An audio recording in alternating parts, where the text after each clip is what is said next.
Je suis pas libre et le bourreau, c'est moi.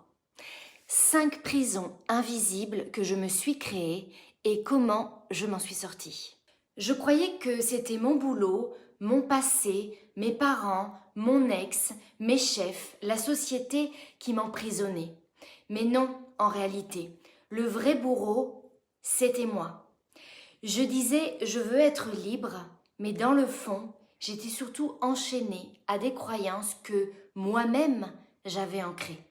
Des règles non négociables que j'avais gravées à l'intérieur de moi. C'était tellement devenu profond que je n'en avais même plus conscience. Je suis devenue à la fois la prisonnière, la surveillante, la juge et l'exécutrice de ma propre vie. Ce que je vais te livrer aujourd'hui, ce n'est pas un discours de développement personnel, c'est ma vérité, celle que j'ai dû assimiler, digérer et transformer pour retrouver ma liberté. Moi, c'est Nathalie, je suis sophrologue, coach PNL et ici pour te parler une Bernie.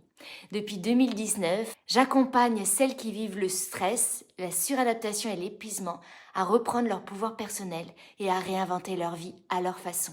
Avant de poursuivre sur ce sujet, je vais te demander une petite faveur qui va aider cette chaîne à gagner en visibilité.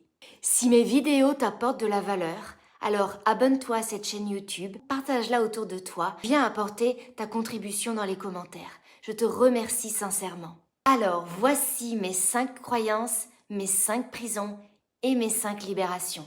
Croyance numéro 1. Si je m'arrête, je m'effondre. La prison, c'est que j'étais incapable de faire une pause sans culpabiliser. M'arrêter, c'était mourir symboliquement. Mourir, c'était tout perdre. Perdre ma valeur, perdre l'amour, perdre la considération. Je courais, je remplissais, je bossais. Même quand j'étais épuisée, je me disais juste encore ça et après je me reposerai. Sauf qu'il n'y avait jamais de après. Ma libération, c'est que j'ai compris que ce n'était pas l'arrêt qui me faisait peur, c'était le vide, le silence, l'absence de rôle. Aujourd'hui, je m'arrête pour me retrouver. Et je suis bien plus vivante aujourd'hui dans ce vide que dans mon ancienne frénésie où je remplissais partout et n'importe quoi. Croyance numéro 2. Je dois mériter et mériter, c'est en chier. Ma prison, c'est que rien ne venait facilement. Si c'était fluide, je me méfiais. C'était pas bon. Si je n'avais pas sué sang et larmes, je pensais que ça ne valait rien. Même l'amour, même la reconnaissance, même le repos. J'avais toujours la sensation de mendier pour tout, de galérer pour tout. Et quand c'était pas le cas, je considérais que ce n'était pas valable. Ma libération, c'est que j'ai compris que l'amour, le repos, la douceur, tout dans la vie, ça ne se mérite pas, ça se reçoit. Croyance numéro 3, je dois contrôler pour que tout se passe bien. Ma prison, c'est que je prévoyais, j'anticipais, je calculais. J'avais tellement peur du chaos que je suis devenue mon propre dictateur. Tout était planifié à l'avance. Il n'y avait aucune place pour l'imprévu, la surprise, les aléas. Le moindre grain de sable enrayait la machine et c'était une catastrophe absolue. Ma libération, les imprévus, les impondérables font partie de la vie. Et moi, j'étais en train de perdre ma spontanéité pour faire fuir tous ces imprévus. Aujourd'hui, je préfère être vivante et surprise que parfaite et morte à l'intérieur. Croyance numéro 4. Si je déçois, on ne m'aimera plus.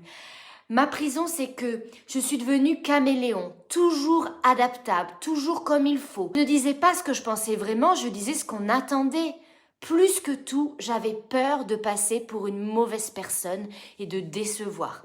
Alors, je m'affirmais pas vraiment sur des sujets importants. J'avais appris à plaire au lieu d'être moi authentique. Ma libération, c'est que j'ai compris que si je dois me trahir pour être acceptée, alors ce n'est pas de l'affection. Aujourd'hui, je préfère perdre un rôle que de me perdre moi. Croyance numéro 5, je ne suis pas assez. Cette prison, c'est la plus insidieuse et la plus tenace aussi. Elle m'a fait douter de tout, même guérie, même compétente, même formée, même entourée. Je me sentais toujours pas suffisante. Comme s'il manquait toujours un morceau. Cette prison-là me demandait toujours d'en faire plus. Ma libération, c'était d'arrêter à être et à faire ce plus, à lâcher prise, à prendre du recul. Et à ce moment-là, j'ai commencé à reconnaître ce qui était déjà là. Et ça a tout changé. Aujourd'hui, je ne suis pas libre, comme on l'entend partout, pas perché dans un van au bord d'un océan avec un mojito à la main.